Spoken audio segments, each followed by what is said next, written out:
Des évêques italiens ont décidé de participer à une veillée anti-chrétienne. C'est les aléas du monde moderne. Nous avons aujourd'hui des gens qui sont un petit peu psychologiquement instables puisqu'ils se réclament de la foi catholique et puis en même temps ils en font tout l'inverse. Donc on comprend pas bien psychologiquement ce qu'ils veulent nous faire comprendre. Même eux ne se comprennent pas. Mais il y a un souci, et il y a un souci au niveau de la hiérarchie qui ne fait rien. Alors après, au-dessus des évêques, on a bien évidemment cardinaux et le pape. Malheureusement, il n'y a pas assez de répression. On a vu tous les derniers scandales de l'Église qui n'ont pas fait plus d'émulsion que ça de la part du Saint-Siège. Les derniers titres, avec l'Allemagne, qui a simplement reçu un courrier pour leur dire « Dis donc les gars, calmez-vous, c'est pas bien. Oh, dis donc !» On aurait aimé un peu plus quand même de poigne. Malheureusement, on veut éviter les scandales et donc il ne se passe strictement rien. Mettez un pouce, abonnez-vous, on regarde ça de plus près. Qu'est-ce qui se passe ? Eh bien, nous avons 12 évêques, au moins 12 évêques, donc au minimum 12 évêques italiens, qui vont participer cette année à des veillées organisées pour le surmontement de l'homotransphobie. Une initiative promue par des groupes chrétiens LGBT. Je ne sais pas ce que c'est, des chrétiens LGBT. C'est des chrétiens anti-chrétiens, voilà, des chrétiens anti-Jésus. Aujourd'hui, de toute façon, on peut être tout et n'importe quoi. Et soutenu par plusieurs diocèses, paroisses et organismes ecclésiaux en Italie. Voilà, ça nous vient de la Nuova Bussola Quotidiana. La nouvelle boussole quotidienne. Pour ça, nous dire la nouvelle boussole, c'est effectivement une nouvelle boussole, mais nous sommes sur l'ancienne. Nous sommes sur celle de Jésus. Voilà, cette boussole qui nous a été mise en place il y a à peu près 2000 ans, grosso modo. Et voilà, et qui pointe vers Jésus. Vous, effectivement, le journal, le média porte bien son nom, vous êtes sur une nouvelle boussole. On ne sait pas exactement ce qu'elle indique, mais elle n'indique pas Jésus. Et quand ça n'indique pas Jésus, très, très souvent, ça indique l'opposé. Et bon, c'est très bien à peu près qui ça pointe. Donc, nous avons des évêques qui vont participer à un mouvement qui est là pour soutenir les homos, les trans, etc. Parce que c'est pour condamner, pour condamner l'homophobie, la transphobie, qui est quoi ? L'homophobie, c'est condamner l'homosexualité, pas l'homosexuel. À partir du moment où vous condamnez l'acte, tout simplement, vous condamnez pas les individus, vous êtes déjà homophobe.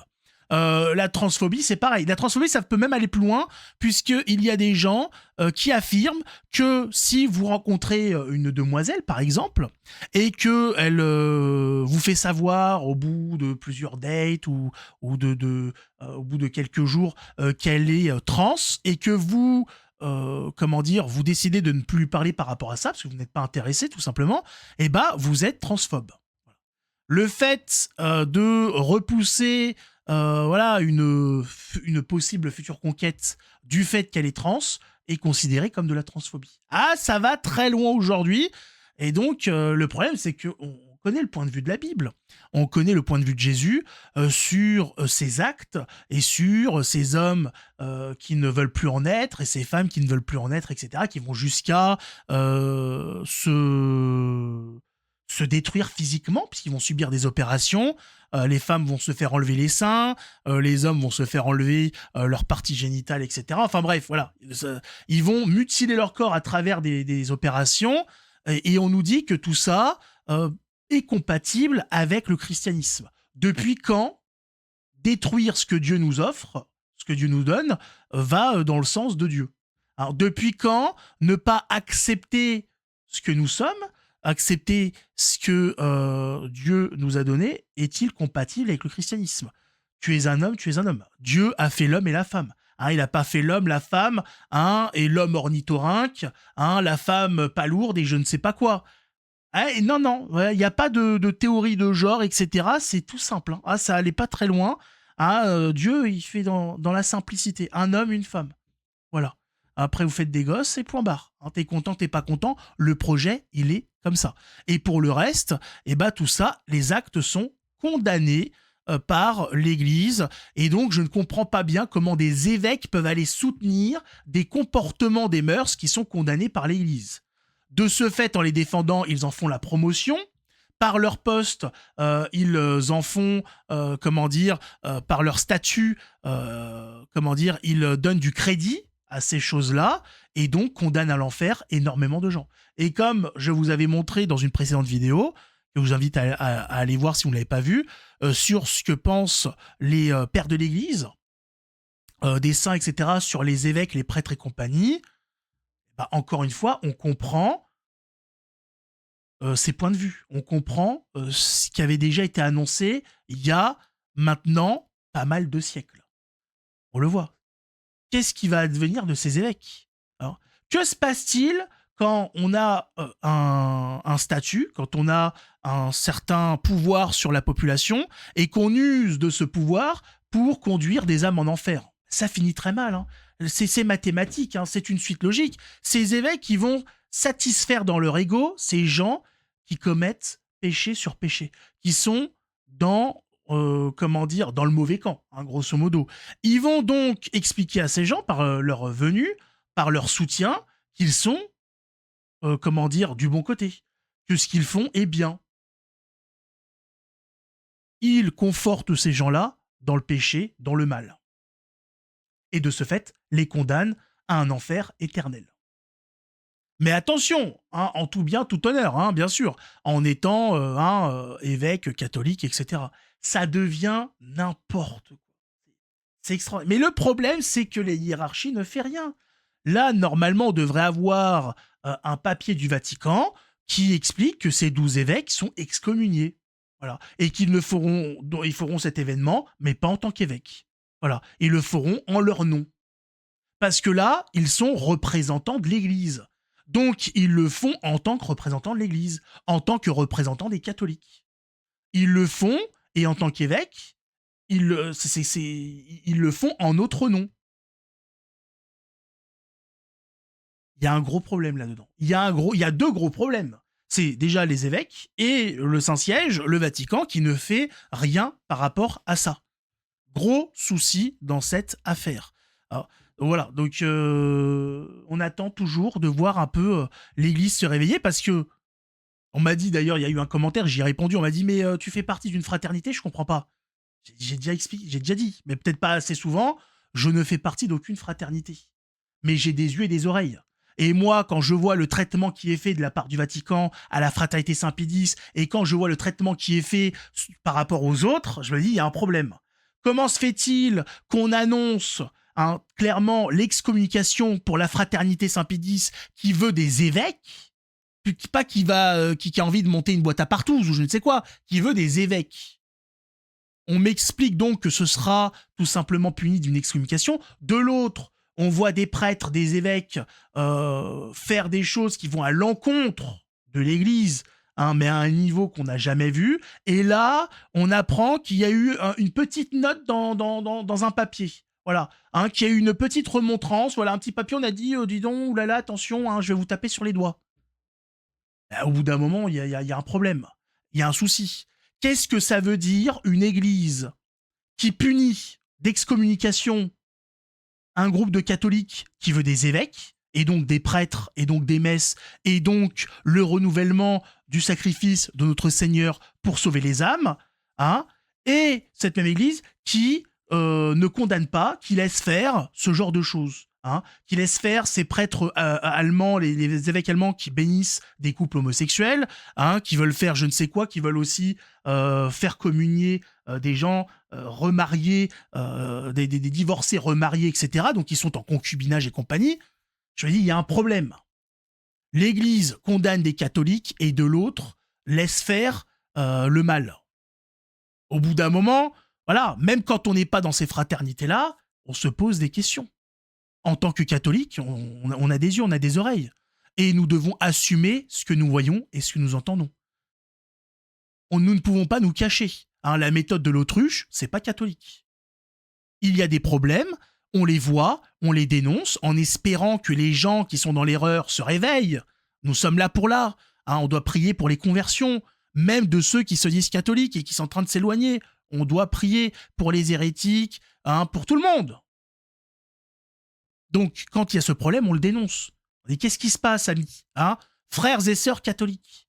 Qu'est-ce que vous êtes en train de faire? Parce que c'est pas normal. C'est pas du tout normal. Donc moi, j'ai hâte de voir la réponse du Vatican face à cet événement, parce que s'il n'y en a pas, ça va montrer encore une fois qu'il y a un énorme problème dans l'Église. Là, on parle de 12 évêques. On parle pas, même si ça avait été un petit truc dans un coin.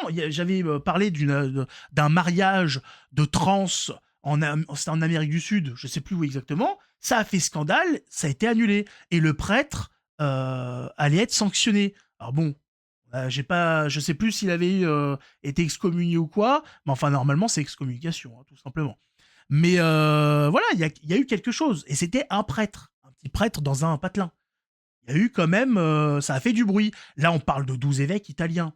Hein. L'Italie, hein, si t'es pas trop nul en géographie, Vatican, Italie, t'as remarqué quand même que hein, c'est une question de mètres hein, pour faire la transition. Hein, t'as même, voilà, hein, à pied. C'est extraordinaire, c'est à pied que ça se fait. Je dis, c'est à côté. 12 évêques, le Vatican, hein, va être mis au courant très rapidement, et peut-être déjà au courant, s'agirait de faire quelque chose. De montrer que le Vatican est là pour, comment dire, pour protéger, comme il a toujours fait, la vérité, hein, la bonne nouvelle, les évangiles. Si là, rien n'est fait, c'est qu'il y a un souci dans ce qui est censé faire le Vatican. Et ça montrera encore une fois qu'il y a un problème. Et que le problème, c'est que quand il y a un problème, 2 problèmes, 3 problèmes, 4 problèmes, qui commencent à avoir une centaine de problèmes, bah, on se dit que le souci, c'est que là, on se pose des questions sur qui est au Vatican. Puisque la parole du Christ est trahie 1 fois, 2 fois, 3 fois, 4 fois, 5 fois, 6 fois, 7 fois. Ça veut dire, au bout d'un moment, c'est compliqué, quoi. Hein, quand t'as un uluberlu, bah c'est déjà arrivé dans l'histoire de l'Église, des prêtres qui ont été, comment dire, à qui on a remonté les bretelles, c'est arrivé plein de fois. Hein, ouais, c'est compliqué. On est tous, malheureusement, par notre liberté, amenés des fois, par notre réflexion, à des fois croire qu'on est dans la vérité, et en fait, on est en train de raconter une connerie. Bon, ça arrive. Et là, le problème, c'est que c'est un petit peu trop souvent, ça concerne beaucoup trop de monde. Donc il va falloir quand même se poser des questions. On a vu en plus dernièrement, je l'ai montré, que le Vatican avait énormément de problèmes pour avoir des évêques. À chaque fois qu'ils choisissent des gens, très souvent, c'est pas à chaque fois, c'est très souvent, et bah ces mêmes gens abandonnent avant même d'avoir été consacrés. Ils abandonnent le poste. Et c'est pas étonnant en fait, hein, quand tu vois la clique, hein, soit il y en a, ils sont vraiment pourris, ils disent non, non, mais je suis pourri, mais pas au point quand même d'accepter ce poste-là. Soit quand ils voient les types dedans, ils disent non, non, mais si c'est pour traîner avec ces uluberlus-là, vous êtes bien gentils, je préfère rester petit prêtre dans ma petite campagne, loin de de toutes vos folies, etc. C'est possible aussi, c'est possible aussi. Tout est possible.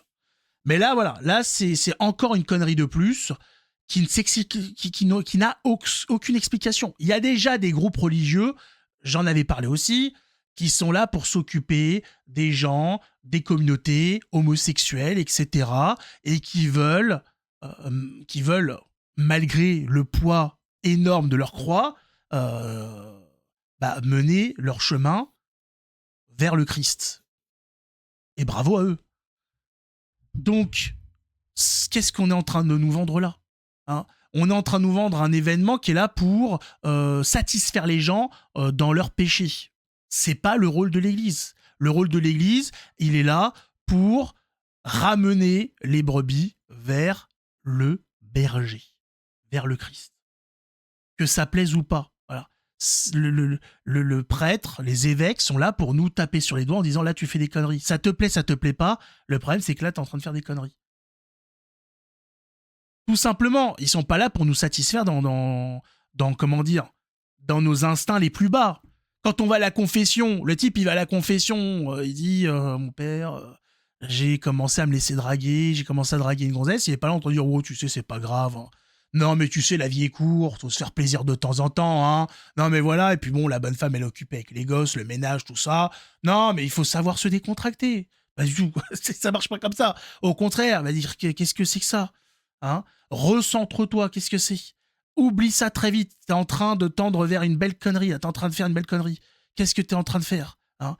Pour un plaisir, hein, pour satisfaire des bas instincts animaux, tu vas mettre à mal ton couple, hein, ta vie familiale, le bien-être de tes enfants. Qu'est-ce que tu es en train de faire là? Est-ce que tu te rends compte de la connerie que tu es en train de faire?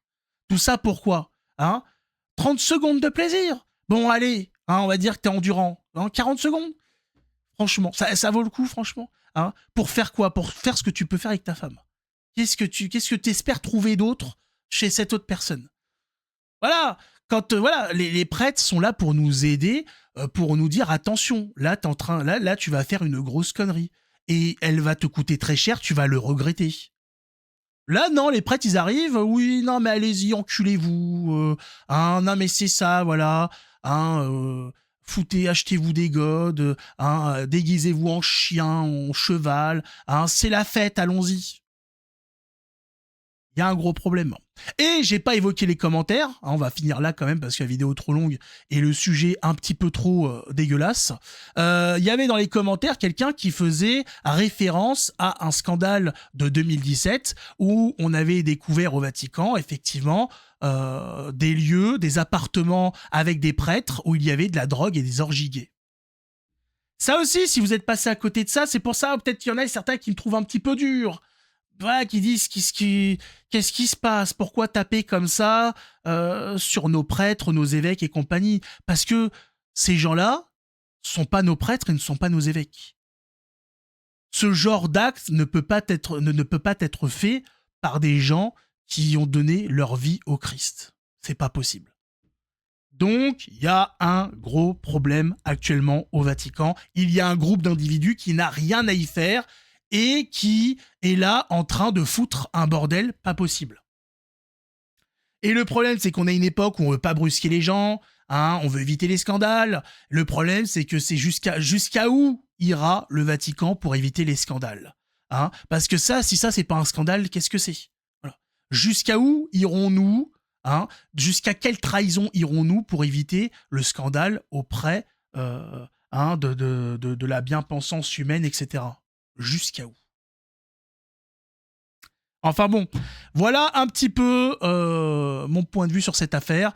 Voilà un petit peu ce qui se passe pour ceux qui sont un petit peu loin de tout ça. De toute façon, vous êtes là pour ça, pour savoir un petit peu ce qui se passe au Vatican, que ce soit enfin, dans le monde catholique ou dans le monde religieux, croyant, hein, pour faire un petit peu, comment dire, pour avoir une prise de conscience ou juger un petit peu ce qui est en train de se passer.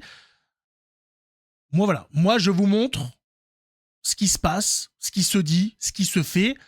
Après, les gens en eux-mêmes, j'en ai rien à faire. Moi, ce qui m'intéresse de la part des évêques, c'est pas qui ils sont, c'est ce qu'ils font. Voilà. Les évêques en eux-mêmes, moi, les gens en eux-mêmes, c'est Dieu qui s'occupera d'eux. Par contre, ce qui est fait, là, on regarde. Là, nous sommes, en tant que catholiques, nous avons le devoir de juger et d'aider nos frères et sœurs à très vite revenir. Là, ces évêques, il faut qu'ils se réveillent très vite. Il n'est pas trop tard. L'événement n'a pas eu lieu. Revenez très vite là-dessus. Revenez très vite sur le droit chemin. Parce que vous allez perdre les âmes, ça va vous coûter très cher. Trop cher, trop cher. Franchement. En tout cas, nous, on se retrouve dans une autre vidéo. On verra bien si ça s'est passé ou pas. On verra bien s'il y a eu un événement, une réponse de la part du Vatican ou pas. Et puis, attendons, hein, je rappelle, 1er juillet, nous allons avoir donc cet événement sans précédent, enfin sans précédent, oui et non, mais quand même, entre la Fraternité Saint-Pédis et l'Église, qui nous permettra encore une fois de juger sur qui tape l'Église, sur voilà qui a comment dire, qui est dans les petits papiers de l'Église, etc. Parce qu'on voit que des gens hein, qui font des conneries monumentales passent entre les mailles du filet, et puis d'autres qui demandent des choses qui sont catholiques, qui se font menacer d'excommunication. Ça en dit beaucoup sur les personnes à l'intérieur. tout simplement. Voilà.